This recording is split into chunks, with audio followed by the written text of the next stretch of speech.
자, 이어서 두 번째 투자 정보 살펴봅니다. 이번에는 서울시 광진구 중곡동에 위치한 다세대 주택 소개해 드릴 거고요. 먼저 기본 정보부터 살펴봅니다.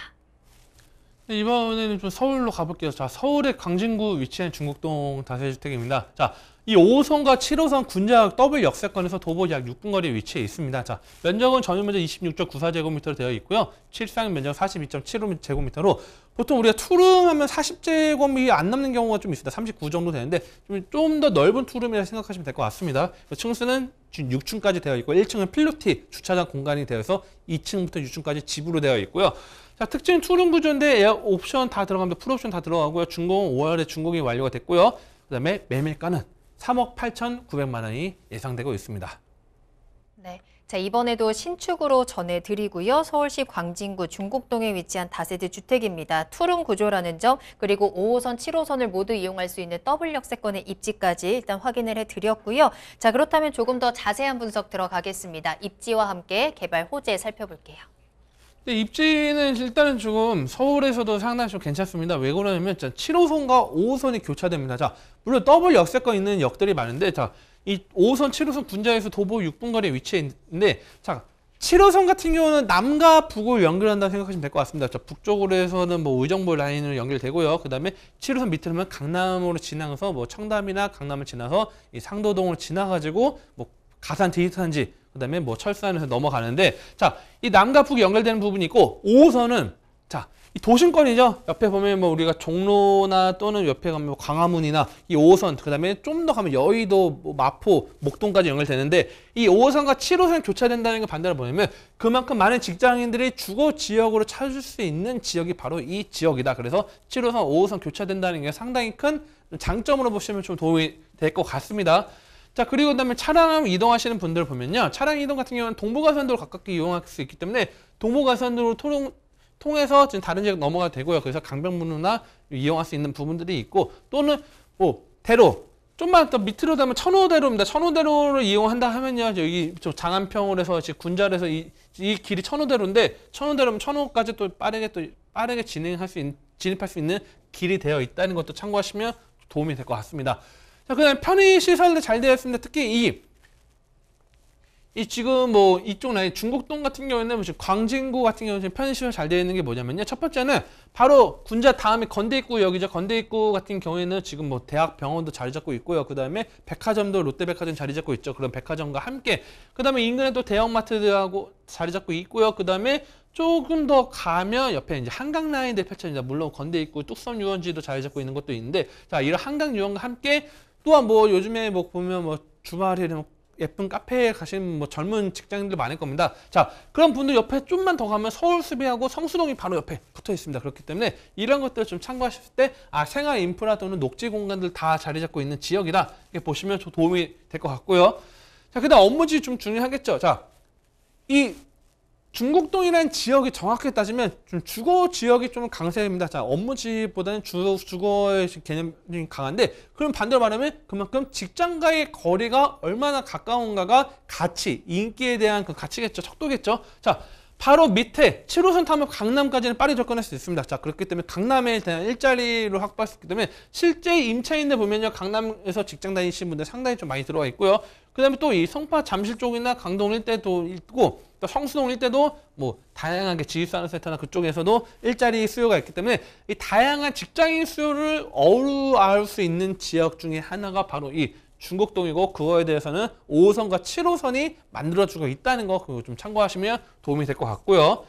자, 그 다음에 이제 GTX 이야기입니다. 자, GTX가 또 이제 하나 개발 호재인데 자, 지금 현재 GTX 같은 경우는 지금 A노선 지금 빠르게 좀 더 속도를 더 내고 있고요. 그 다음에 지금 C노선 같은 경우도 어느 정도 예상이 있고 지금 B노선 같은 경우는 좀 더 속도가 좀 저하되어 있고 A노선 좀 빠르게 진행되고 있는데 자, 일단은 어찌됐든 청량리역을 가깝게 위치했습니다. 그래서 지금 현재 뭐 GTX 노선에 대한 직접적인 수혜택을 보기에는 시간이 좀 오래 걸리겠지만 어느 정도 개발 호재를 볼 수 있다는 거 좀 포인트로 잡아드리고 있고요.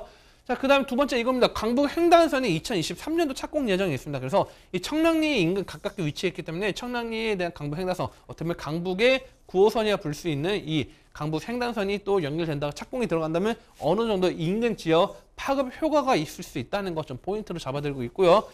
또 하나는 이제 면목선이 경전철이 2022년도에 착공 예정이 있습니다. 그래서 이 면목선 같은 경우도 이 청량까지 또 연결될 수 있는 부분이 있고, 그래서 특히 이 7호선 같은 경우는 지금 밑에 지금 여기에서 군자에서 올라간 몇 정거장 안 됩니다. 그러면 또 면목선에서 다른 지역으로 또 서울의 이 지역들. 자, 그래서 지금 뭐 지하철 노선 계속 말씀드리고 있습니다. 그래서 지금 다음도 지하철 노선들을 말씀드리고 있는데, 다음에도 왕십리까지 연결되는데, 자, 여기서 좀 넓게 좀 제가 말씀드리면 동부권의 교통망이 지금 엄청나게 많이 좋아질 예정이다. 이렇게 보시면 될 것 같습니다.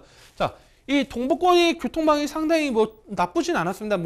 다른 지역 대비했을 때는 나쁘진 않았지만 그래도 상당히 주거 지역이 강세가 있었는데, 이 지역의 동부권의 교통망이 합쳐지고 향후에 GTX까지 결합이 된다면 그만큼 이 지역의 인기 상승도 올라갈 수 있는 그런 큰 그림을 그렸을 때 상당히 메리트 있다는 거 좀 포인트로 잡으시면 될 것 같고요.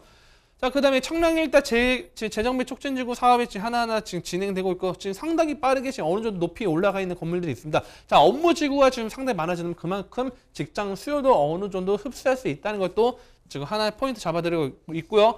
그 다음 중곡동의 대표적인 호재입니다. 바로 이 중곡동 내에 종합의료복합단지 개발 MOU 체결됐습니다. 그래서 지금 현재 이 지역, 국립서울병원 이 지역이 종합의료복합단지 개발이 된다는 거, 그래서 이 중곡동 일대 호재로 적용될 수 있다는 거 포인트 잡으시면 될 것 같고요. 그 다음에 동서울터미널 현대화 사업이 진행되고 있습니다. 그래서 동서울터미널도 지금 많이 노후된 지역인데, 지금 보면 밑에 보면 남부터미널, 그다음 동서울터미널 다양하게 터미널이 지금 개발 사업하는데, 특히 동서울터미널 현대화 사업 같은 경우는 상당히 지금 빠르게 지금 속도를 내고 있다는 거 좀 포인트 잡으시면 될 것 같고요. 그에 맞춰서 옆에 구의역 일대 KT 부지 일대 첨단 업무 복합 개발이 예정되어 있습니다. 한강변에 끼고 있는 이 구의역, 2호선을 맞물려 있는 이 구의역 일대 첨단 업무 복합 개발이 이 광진구 내에 잡혀 있는 개발 호재이기 때문에 이것까지 포인트 잡으시면 될 것 같고요. 그다음에 마지막입니다. 자, 동부간선도로 지하 사업이 또 예정되어 있습니다. 자, 서부간선도로 지하 사업이 이미 끝났죠. 마무리가 되면서 서부간선도로 교통량이 많이 또 가격 정체 구간에 따라 속도가 많이 좀 완화가 됐고요. 특히 상층부 같은 경우는 공원화 지금 계속 진행되고 있다 보니까 인근 서부간선도로 인근 지역들 어느 정도 수혜 혜택을 보고 있습니다. 마찬가지입니다. 동부간선도로 지하 사업이 어느 정도 되면 위에 수변공원을 또 꾸며질 예정이기 때문에 이런 녹지 공간까지 갖고 갈 수 있고 이 흐름도 빨라질 수 있다는 거, 어떻게 보면 거주하기 더욱더 좋은 지역을 바뀔 수 있다는 거를 좀 정리해드리면서, 자, 이런 것들을 포인트로 투자 포인트 잡으신다면 단기적, 중기적으로 상당히 메리트 있다, 이렇게 정리를 해드리겠습니다. 네, 서울시 광진구 중곡동에 위치한 다세대 주택 입지와 개발 호재 전해드렸는데요. 이 지역이 장점이 이렇게나 많았나 싶을 정도로 호재가 정말 가득했다라는 생각이 듭니다. 교통 호재도 한두 개가 아니었고요. 산업단지 개발이라든지 여러 가지 계속해서 사람들이 수요층이 몰리는 지역이라는 점, 살기 좋다, 거주하기 좋은 지역이다라는 말씀도 여러 번 해주셨는데요. 이에 대한 부분들 한번 확인해 보시면 좋겠습니다. 자, 그렇다면 이번에는 건물에 대해서 살펴보도록 하겠습니다. 올해 5월에 준공이 완료된 신축 건물이고요. 건물 모습과 함께 가격적인 전략까지 확인해 볼게요. 네, 일단 건물 같은 경우는 지금 상당히 앞에 막히는 건물이 지금 현재는 없습니다. 물론 나중 가면 뭐 또 높은 건물도 올라갈 수도 있겠지만, 그렇기 때문에 어느 정도 뷰가 확보될 수 있는 그 장점이 있고요. 자, 그 다음 내부 같은 경우는 거실이 상당히 넓게 나왔습니다. 요즘에는 솔직히 방에서 있는 공간보다는 1인 가구나 2인 가구가 많다 보니까요. 특히 투룸 같은 경우는 요즘에 보면 이제 1인 가구도 많이 거주합니다. 그래서 하나는 옷장이나 화장대 같은 거 놓고요. 또 하나는 잠자는 공간, 거실에서 생활을 많이 하시는 분들이 많습니다. 실제적으로 임차인들을 보면요. 그에 맞춰서 거실 공간이 상당히 넓혔고요. 그 다음에 간접등을 많이 배치를 해가지고 좀 은은한 불빛까지 연출할 수 있도록 좀 많이 정부에 대한 어떻게 보면 하나하나가 자재값이 돈이 될 수도 있지만 이런 것들 간접등을 많이 설치했다는 것도 하나의 큰 장점이 되겠고요. 그렇다고 방이 작진 않습니다. 방도 또 직사각형 모양으로 좀 더 넓게 했기 때문에 뭐 앞에 붙박이장도 설치할 수 있는 부분의 공간까지도 확보했다는 거 좀 보시면 좀 도움이 될 것 같습니다. 자, 그 다음에 거실 같은 경우도 이런 이렇게 모양이 나와 있고요. 그 다음에 위에 시스템 에어컨, 공기순환기, 그 다음에 특히 이 창문 같은 경우가 우리 보면요. 창문 보면 조그맣게 해놓은 경우가 많아요. 근데 큰 창 그냥 가감하게 넣습니다. 자, 가감하게 넣었다는 건 반대로 뭐냐면 환기가 잘 되고요. 그 다음에 채광에서도 상당히 우수할 수 있다는 거, 좀 그런 것들이 장점이기 때문에, 그리고 뭐 겨울철에 추울 수도 있지 않는 하시는 분들이 있겠지만 요즘에는 단열효가 잘 되는 창문과 함께 이중 창문으로 되어 있기 때문에 뭐 우풍 그런 거 걱정도 좀 따로 안 하셔도 될 것 같습니다. 자, 그렇다면 이런 집들, 화장실까지도 깔끔하게 되어 있고 중문까지 설치되어 있고 이런 집들 가격이 좀 비싸지 않을까 생각하시는 분들 많을 겁니다. 하지만 이 가격, 테라스까지 포함된 투룸 가격 같은 경우에는요. 지금 3억대입니다. 어떻게 보면 4억이 안 되는데 아마 요즘에 알아보시면 투룸만 해도 빌라도 요즘에 지금 거의 한 4억, 5억대 되고요. 경기도권에 바로 서울 옆에 붙어있는 경기도권에 3룸 같은 경우도 5억이 넘는 집들이 속출하고 있습니다. 자, 반대로 말하면 그만큼 아직까지 가격적인 부분이 메리트가 있고요. 가격의 메리트 있는 것 중에 하나가 토지 매입을 상당히 다른 집 대비해서 토지 매입을 상당히 이전에 했기 때문에 상대적 가격 측정이 좀 더 저렴하게 나왔다고 이렇게 이야기하는 정도가 있기 때문에 실제 임대가 같은 경우에는 시세대로 가겠죠. 그러다 보니까 46,900만 원 임대에 맞춰져 있는 집들이 있습니다. 그렇기 때문에 실제 투자금액 2천만 원 투자 가능하고요. 가장 불안한 건 이겁니다. 내가 이거 집 갖고 있는데 혹시나 전세 안 나가면 어떡하지? 또는 이게 집이 나중에 떨어지면 어떡하지? 그런 부분인데 예초에 같은 지역 내에 다른 집보다 저렴한 집 투자하시면 문제 없습니다. 그렇기 때문에 가장 중요한 거는 직접 눈으로 정말 집이 잘 지어졌는지 역과의 거리 괜찮은지 지금 현재 날씨도 너무 좋기 때문에 걸어서도 군자역 이용 편하게 갈 수 있다. 그렇기 때문에 궁금하신 분들은요. 전화 주시면 친절하게 상담 도와드릴 수 있도록 하겠습니다.